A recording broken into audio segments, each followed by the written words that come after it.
Olá, meus irmãos, graça e paz, a paz do Senhor, Shalom! Como que você está?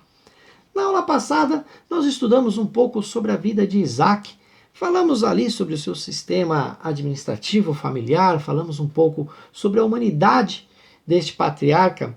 Óbvio que o tratado foi um tanto apresso, foi um tanto rápido, porque as Sagradas Escrituras não falam muito sobre a vida de Isaac. Ela já tem uma transitoriedade, já quase que empurrando a vida de Jacó. Falamos um pouquinho sobre o capítulo 25.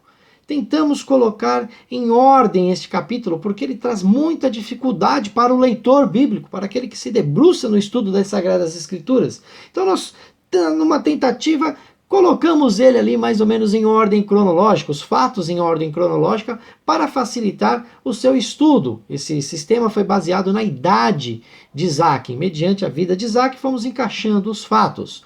Falamos ali também sobre o surgimento do patriarca controverso. Falamos um pouco sobre Jacó. Tratamos ali primeiramente sobre seu nome, o nome que trouxe um certo estudo, uma certa heresia para o seio da igreja, que fazia com que nós ficássemos isentos dos nossos erros, dos nossos pecados, porque todos eles seriam atribuídos ao nosso nome. O nosso nome determinaria o nosso destino, segundo esse estudo, que é uma heresia. Então nós tentamos comprovar, trazer ali para você as bases bíblicas, para que você entenda que essa questão do nome não influencia em quem você é, assim como aconteceu com Jacó. Vimos também a origem do nome deste. Nós percebemos ali que existia uma certa dificuldade. Poxa, como que Rebeca coloca o nome do seu filho, uma criança sem ciência, sem consciência do bem e do mal, coloca o nome desse filho de enganador? Poxa, será que Jacó realmente significa enganador? Então nós vimos as raízes e vimos que enganar no hebraico seria traduzido para nós como Acav. Nós vimos também a origem de Jacó, que é Akov, e calcanhar, que é a Kev. Então nós vimos que existe apenas uma troca de vogais e daí surge a dificuldade. E também porque Esaú, quando este se sente logrado pelo seu irmão, ele faz esse trocadilho com o nome de Jacó para enganador, que seria dentro da raiz Acav. Nós vimos também esse mesmo Esaú se isentando da sua primogenitura, fazendo pouco caso dessa que seria uma bênção grandiosa, uma bênção maravilhosa, e ele troca isso por um prato de lentilhas. E aí nós vimos que Jacó, dentro do seu caráter humano, ele tenta passar à frente de Deus, dentro da promessa, dentro daquilo que Deus já havia prometido quando ele estava no ventre da sua mãe. Então ele tenta passar à frente de Deus através de enganos, através de arquitações. E aí o que acontece? Ele vai pagar um preço por isso. Tudo isso na nossa aula passada. Se você perdeu, já está aparecendo aí um código QR para que você possa direcionar aí o seu dispositivo telefônico e acessar a nossa aula com maior facilidade. Para aqueles que perderam as nossas aulas, nossas outras aulas, no nosso canal no YouTube, também temos lá uma playlist com todas as aulas, desde a primeira até a aula de hoje, da qual continuaremos a falar sobre Jacó. Portanto, segure-se em sua cadeira e vamos a esta viagem maravilhosa que é a vida deste patriarca. Vamos lá!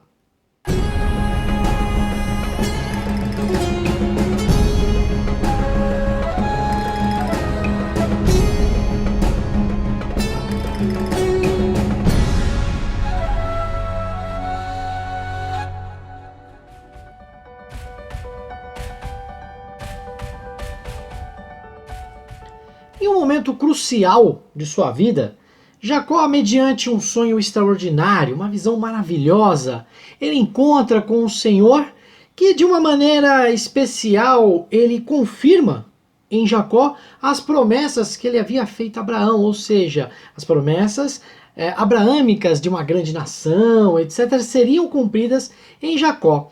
Ele sai da casa de seus pais de maneira fugida. Ele fica com medo que seu irmão, após perceber o logro que passou, após perceber que havia sido colocado para trás através de uma mentira feita pela sua mãe Rebeca e pelo seu irmão Jacó, fala que vai matar. Esaú fala, eu vou matar esse rapaz. Então Jacó, temendo pela sua vida, ele sai em busca de uma nova oportunidade e vai até Harã, a terra da sua mãe, e também a terra de seu avô Abraão.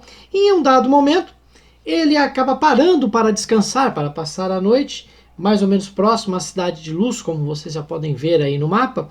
E ele, parando para descansar, ele sonha com uma escada cujo topo atingia o céu.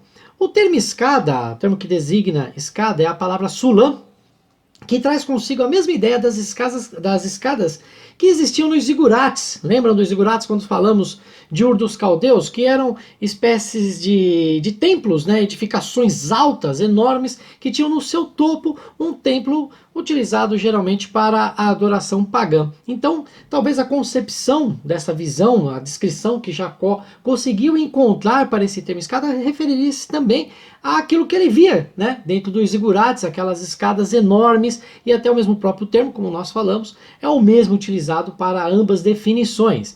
O interessante é ver que Jesus, lá no Evangelho de João, capítulo de número 1, versículo de número 51, ele também utiliza mais ou menos a mesma expressão para referir a ele mesmo como a escada, de uma maneira metafórica, obviamente, como a escada que levava o homem ao céu, era a escada pelo qual o homem teria acesso até o céu. Aqui, dentro da visão, nós vemos que Jacó ele tem um encontro real com Deus e a confirmação dessa promessa e de que Deus estaria com ele, mesmo diante de todos esses problemas que ele passou, mas Deus ainda estaria com ele.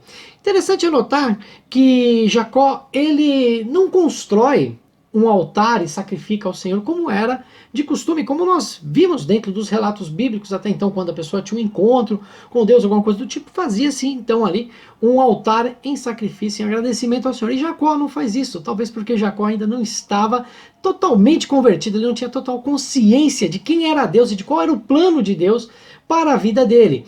Nós vamos ver que ele vai realizar isso, esse ato, mais tarde, lá no capítulo 35, você tem essa ideia de que Jacó faz o altar, mas 20 anos depois desse primeiro encontro com Deus. O que ele faz é uma coluna e coloca o nome desse local de Betel, que significa casa de Deus.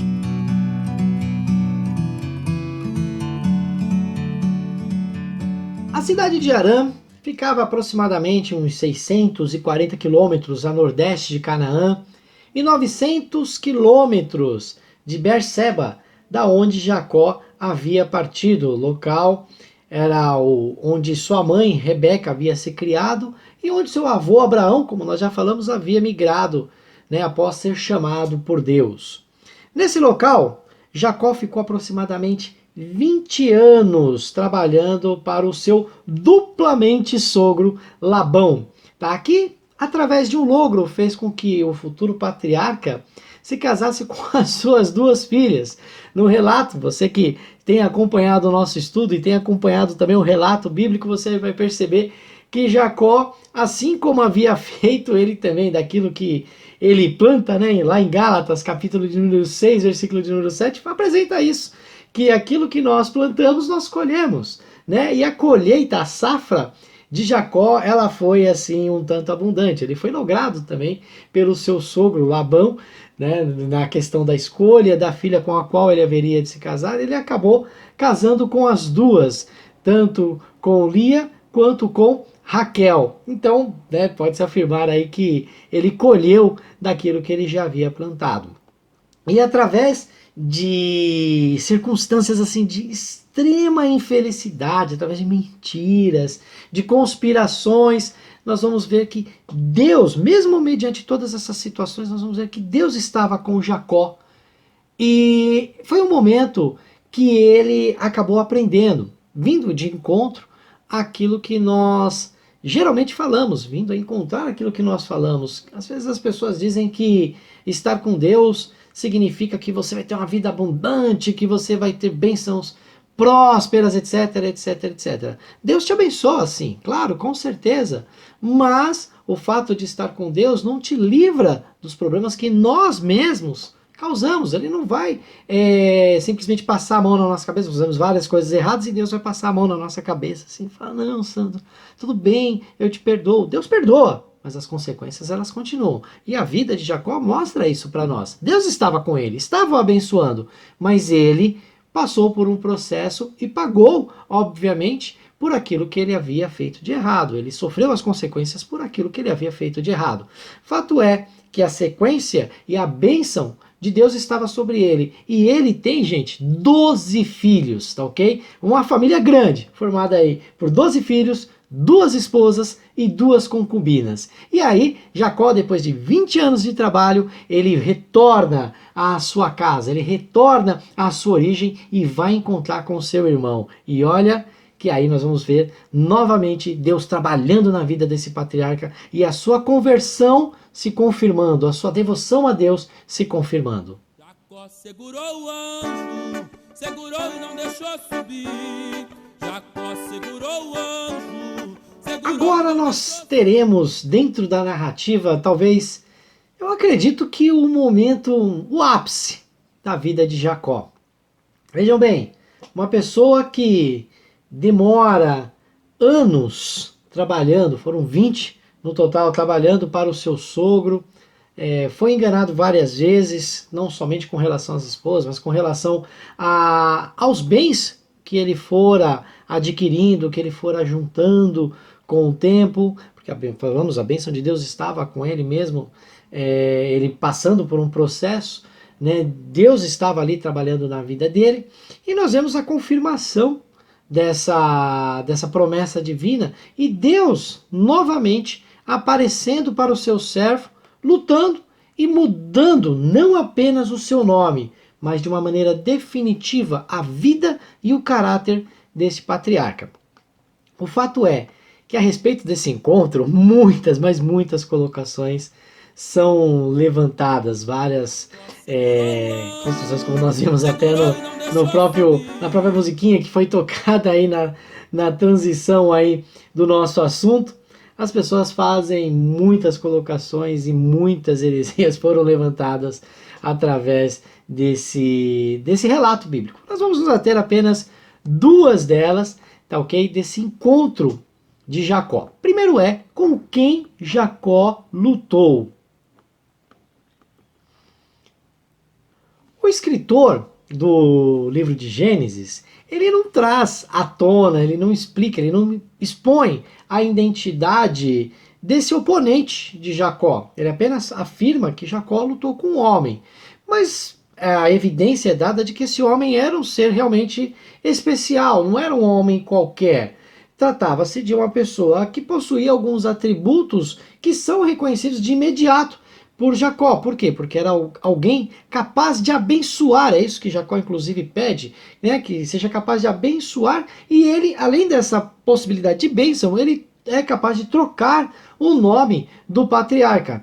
Portanto, nesse caso, nós vamos ter aí 2 interpretações a ser faladas. A primeira é que Jacó teria lutado com um anjo, é colocado isso, né, que Jacó havia lutado com um anjo que fora enviado por Deus. Então isso significa que o homem que estava ali degladiando com Jacó era um anjo que assumiu uma forma humana, uma forma corpórea.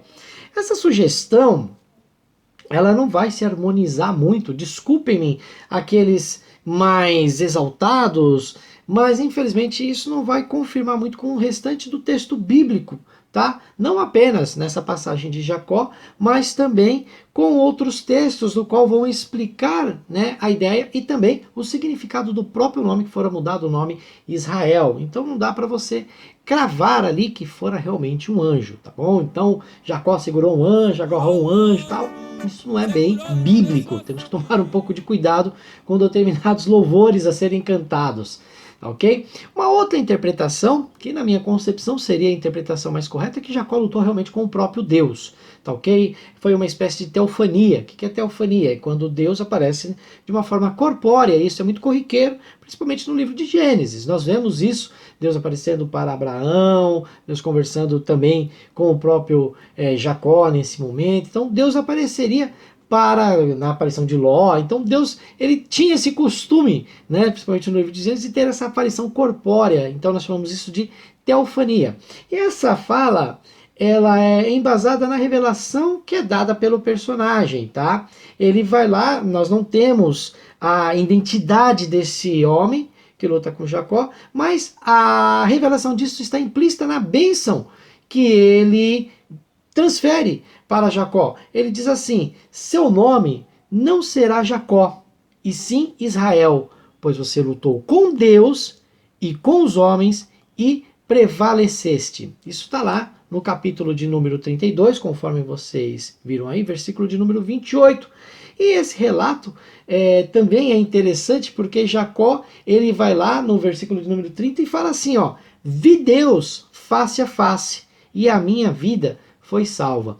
Então, nós percebemos que Jacó, dentro da palavra do próprio homem que lutou com ele e do próprio Jacó, nós vimos que ele realmente luta com Deus e não necessariamente com um anjo. Uma outra ponta, aparentemente solta aí dentro desse episódio, é a literariedade dessa luta. Não são poucas as pessoas que sugerem que essa luta não foi literal, uma luta simbólica, colocando que provavelmente Jacó passou a noite lutando com Deus em clamor e oração.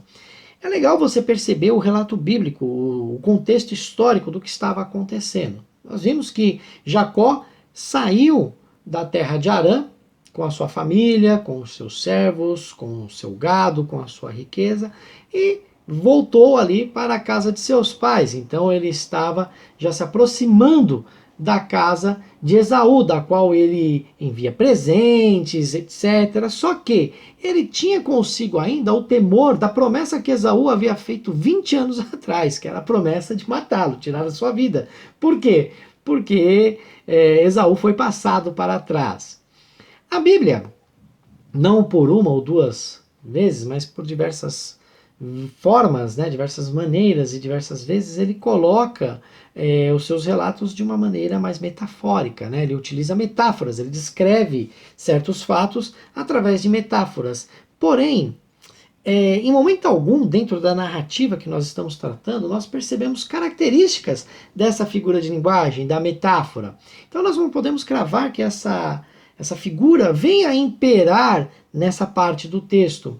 Então, para nós, a concepção realmente é de um relato histórico, de que verdadeiramente Jacó lutou ali fisicamente com Deus. E não seria a primeira vez que Deus assumiria uma forma humana, nós já vimos isso, falamos, né, sobre a teofania, e viria a ter com os seus servos. Então agora, para nós aqui, cabe interpretar que sim, Deus realmente se manifestou de forma visível, tangível, palpável, e luta com Jacó e o abençoa.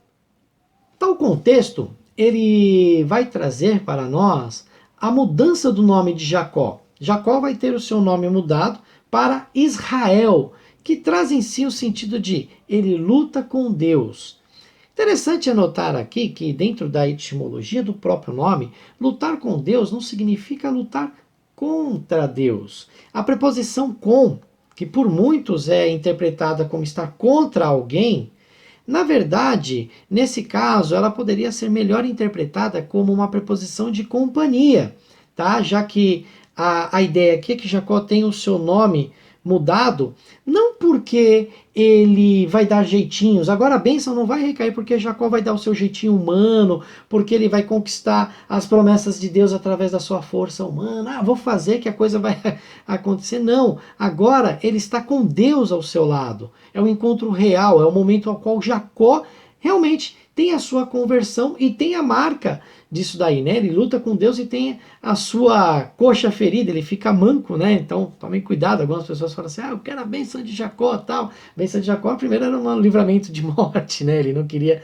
ser morto e também ele ficou manco, tá? Então tem que tomar cuidado com isso. Então agora ele é colocado como aquele que luta na companhia de Deus. E de uma outra forma muito interessante, além de lutar na companhia de Deus, ele agora prevalece. Por quê? Não é que ele vai prevalecer, vai ter uma supremacia, vai sair pisando, batendo em todo mundo, não. Ele agora vai prevalecer no quê? No sentido de que não seria morto mais. Ele prevaleceu nesse sentido. Então, antes de sairmos uma pregação mais empolgada, falar, não, porque agora eu sou príncipe de Deus e tal, eu vou requerer as minhas coisas, as minhas bênçãos, como muitas vezes nós ouvimos por aí, a bênção de Jacó, a bênção de fulano, a bênção de ciclano. A gente tem que entender que bênção foi essa, que momento histórico histórico foi esse, né? E exatamente perceber que também houveram consequências, né? Porque se você for pensar que receber a bênção de Jacó era receber duas bênçãos, também tem que receber e ficar manco pro resto da vida. Então tem que tomar cuidado com isso.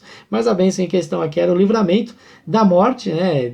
Ele não seria morto pelo seu irmão Esaú, muito pelo contrário, tá? Seria recebido com festa e teria o seu nome mudado. Agora por quê? Porque agora realmente Jacó se converte e a promessa feita a Abraão passa a se concretizar na vida desse patriarca.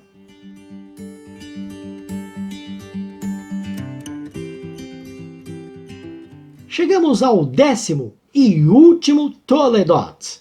Toledot, como você já o sabe, são aqueles documentos do qual as narrativas do livro de Gênesis estão inseridas.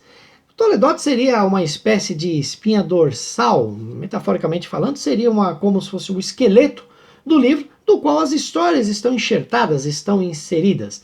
E nesse último, nós falaremos sobre José, o filho de Jacó, ou como ele é muito mais conhecido, José do Egito. Traz essa alcunha porque José foi nada mais, nada menos do que o responsável pela migração do povo de Israel para as terras egípcias em um momento de fome. Então ele é aquele camarada que vai levar a família de seu pai, e seu pai também, para o Egito e deixar lá eles vivendo uma vida bacana, né? Uma vida tranquila por um determinado período de tempo. A história de José é uma história fantástica, maravilhosa, porque ela mostra o cuidado que Deus tem para aquele que o ama, para aquele que o serve, para aquele que nega a si mesmo e se propõe a buscar a Deus e viver debaixo dos seus preceitos. Eu acredito que das histórias, das pregações quando são relacionadas ao Velho Testamento, talvez a história de José seja uma das mais pregadas aí pelos nossos pastores, ministros, pregadores do Evangelho em geral. E aí, dentro desse ponto, dentro desse cenário, eu quero fazer um convite a você, que você venha assistir a nossa próxima aula, que é quando nós falaremos sobre a história de José, que eu disse já para vocês que é maravilhosa, tá? Ainda pegando esse gancho, quero dizer que nós não tivemos até o fechamento dessa edição, dessa aula, nós não tivemos nenhum comentário, nenhuma intervenção, nenhuma sugestão daqueles que nos assistem, e ainda deixo aberto para você. Você pode fazer isso, você pode participar da nossa aula, né, através dos seus comentários, dentro do nosso e-mail, que já aparece aí para vocês, ou ainda através do Instagram. Falando do Instagram, ele não é só um veículo de comunicação, mas você também pode estudar por lá. Nós temos a nossa página que contém outros estudos mais, falando sobre o reino de Deus, falando sobre as coisas de Deus, né, com o propósito não de receber um like, porque a intenção não é ser um influenciador cristão digital, mas simplesmente trazer o crescimento para você e para mim, para que junto nós possamos crescer em conhecimento daquele que nós amamos, porque como eu já afirmei várias vezes, é impossível dizer que ama a Deus se você não conhece a Deus e nem as coisas de Deus. Então, também espero você lá na nossa página, onde casualmente nós colocamos outros assuntos, outros pontos, não somente relacionados a Gênesis, mas de uma maneira geral. Então, conto lá com a sua participação neste veículo também e espero você na nossa próxima aula. Fique com Deus.